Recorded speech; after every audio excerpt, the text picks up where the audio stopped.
This is the Toy Dolls. 45 years of 45 RPM. Hello again, Olga. Hello, Ronan. Welcome to August 1983. You remember those halcyon days? I can. This is a song that your fifth single, Cheerio and Toodle Pip, backed with HO. Now, this single came at a time when you were by now settled at Volume. There was a new lineup because Flip and Happy Bob had departed. Yeah. I was wondering how it was that Baz on bass and Dicka on drums got involved. Was it straightforward auditions? Did you know them from the local scene? How did they get involved? Well, Dicka was in... There was a few lineups after Flip and Happy Bob before we got to Baz and Dicka. But Dicka was in a band. He passed away, so, and so did Freddie Hot Rock. Both of them died, sadly. So we replaced Freddie Hot Rock with Baz, who auditioned as a guitar player. Okay. And he was so good at guitar, I asked him if he wanted to do the bass guitar. So that's when we ended up with that lineup, Dicka and Bonny Baz. Yeah. And Baz had some involvement in co-writing the A side here, Cheerio and Toodle Pip. Yeah, this one. Yeah. Something of a rarity in your career is co-writing. Yeah. Was this a joint idea? Was it an attempt to include Baz a little bit more? Yeah, it was an attempt to include him. Yeah, yeah, that was my idea. And I mean, I usually work better by myself. I don't just choose to do that. But like you said, it is a rarity, really. But it was enjoyable. Yeah. And I mean, I already had most of the song idea ready, and I told them what I wanted, and we just worked together on it. Yeah. And the single also did well in the indie chart, which we mentioned in an earlier discussion. You mentioned once that it might have been recorded a bit too quickly. Do you have any memories of that? Yeah. I mean, we recorded, it's a terrible recording. And it was, I think we recorded on an afternoon in Terry Gavigan's studio in Pity Me. It was just really rough. The drums have not played perfectly. That was one of the things, and the whole sound of it. I'm not happy with it anyway. I mean, the song's not that good anyway. You're very hard on yourself. Well, so many people like it, but that's common to all your singles. Really, you're never fully happy with it, are you?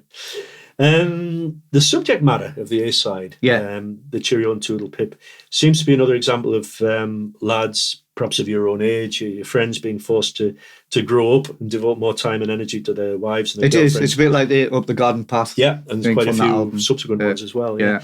Was this triggered by anything or anyone specific, or was it just a feeling across your friendship group? Yeah, I mean, it was.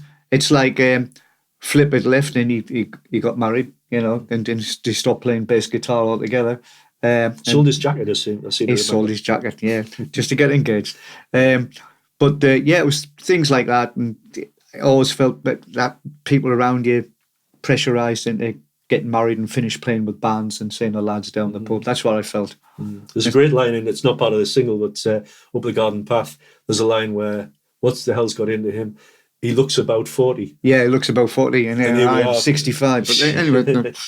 It's that perspective is long gone, isn't it? Now? Yeah. The B-side, H.O., it's a bit of a puzzle. Now, this is one we really... And it's still a puzzle. It's still a puzzle. Yeah. Now, many, you wouldn't believe how many different conspiracy theories about who it relates to, what it relates to. Yeah, it's one of those songs. Now and again, out of 50 songs, I'll just make it up completely. And that was one of them. So one of the strong theories was it was the initials of a girl, Helen. Yeah. Somebody. Helen, Helen. No, it's just made up. Just entirely made up. Yeah, totally. An explosive woman in your life, in one's life. Yeah, it's based on a number of different people, but it's made up. We'll dig deeper that into a subsequent... All right. Unless you're going to spill the beans. No. Okay. Baz did a very good job on the backing vocals. This is something I'm interested in exploring. Again, people might be interested to learn a bit about this. How you deal with backing vocals, or how the band deals with backing vocals, both on stage and in the studio. Picking up on Baz, did you always rate his voice? Because of course he's now with the Stranglers and doing very well. Did you always feel he had a future of that type? Yeah, I think so. Yeah, he was always very confident, very amiable. He is a good singer. Yeah. You've done great on the backing vocals. Yeah, in fact, it was him, my nephew, and a couple of other lads, and the paint and decorator and all.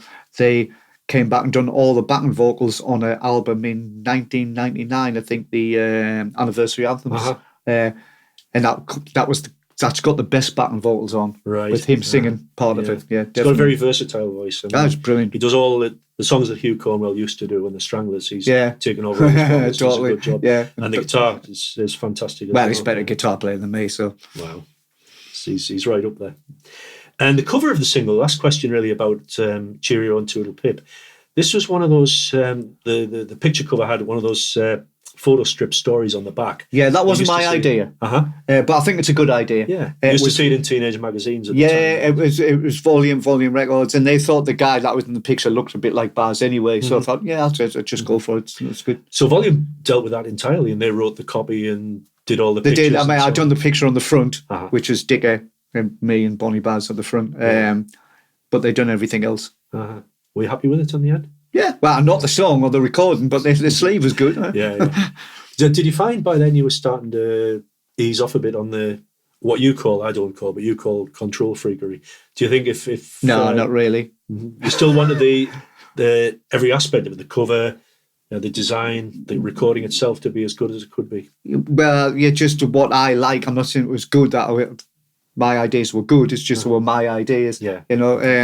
And it was me that started the band in the very beginning. You're always frightened to let it go to someone else. Sure, yeah. It's your little baby, really. You don't want to get rid of. But they've done a good job on that sleeve and the back, which I had nothing to do with, but I agreed with. And just a general question, I suppose, just as a follow-up. And you always talk about your initial reactions to a recording. As soon as it's finished, you hear it, or the next day, and you have an opinion on it. And then 6 months later, it might differ. Yeah. Has that been a constant throughout your career? All the time.